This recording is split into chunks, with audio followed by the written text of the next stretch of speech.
So hello and yes, welcome back to another video, guys. Now yeah, I am going to be doing another movie review today. Normally I like to spread my reviews out, do a review and then do another type of video and then do another review maybe. But anyway, I'm doing this review following another review. I just reviewed Infinity War. And now I'm going to review Isles of Dogs, which I saw when it come out, which was a good month ago now. And I was really excited to see this film. It was surprisingly one of my most anticipated films of 2018. Because I am a huge fan of the director Wes Anderson. You may know Wes Anderson from another stop-motion film, Fantastic Mr. Fox, or my personal favourite of his is Grand Budapest Hotel. He's also done Moonrise Kingdom, The Darjeeling Limited, Steve Zissou. So he's done a few films now. He's got a few films under his belt, and he's finally back for another stop-motion film following Fantastic Mr. Fox, Isles of Dogs.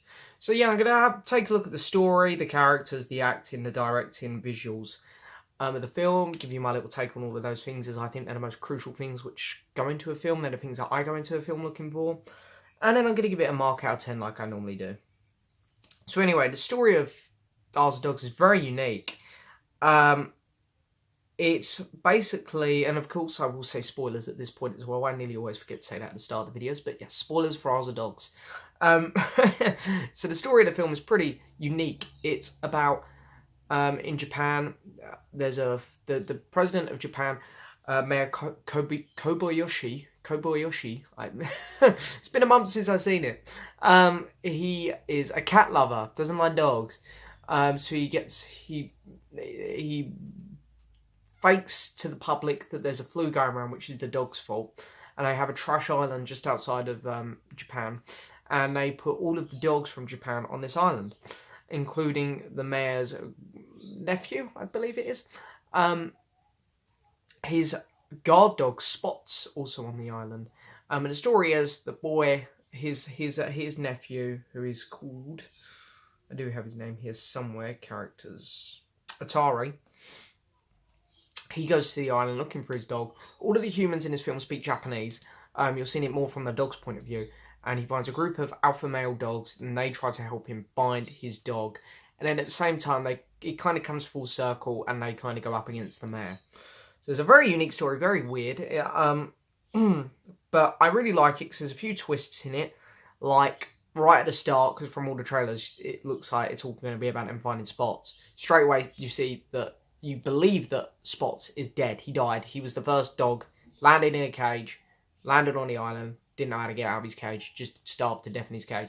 So immediately you're thrown into it a bit like, wow, okay, so the trailers, obviously, it's not going to go the way the trailers make it look. It takes about another 10-15 minutes for you to finally realise that Spots actually is still out there. So then all of a sudden it's like, oh, okay, so he's still alive. And then throughout the film you're hearing about this group of cannibal dogs. And it turns out that Spots is the leader of it. So what they do with the character Spots is quite unique. The story goes really well with the character Chief. They develop him really well. We'll get onto that in a minute when I talk about the characters. There are some bits in the plot which don't make too much sense. I know it's a Wes Anderson film. You have to take it with a grain of salt because dogs do build boats in this, for example. So there's some very strange things going on. But yeah, there's bits in this plot which don't make sense.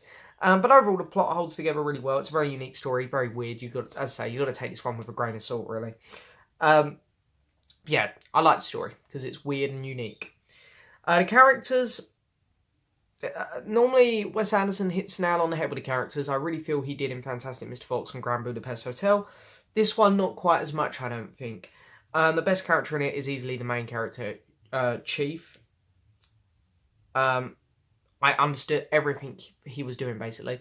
They've done this nice little flashback scene, which works so well. I understood why he was quite a vicious dog.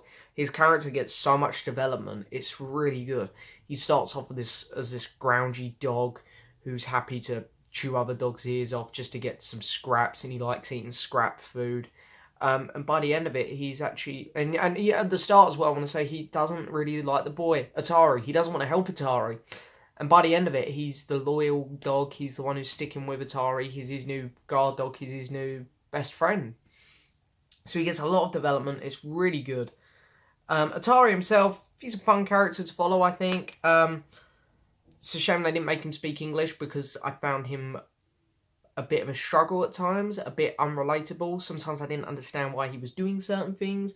There's a bit where he's just desperate to go on this slide. I get it, he's a kid, that's probably what they were going with. But at the same time, it's like, I didn't quite understand the need for that scene because the character obviously wasn't communicating with the audience. But yeah, he was an alright main character, or main human character. I think Chief is really the main character, but yeah, he was alright.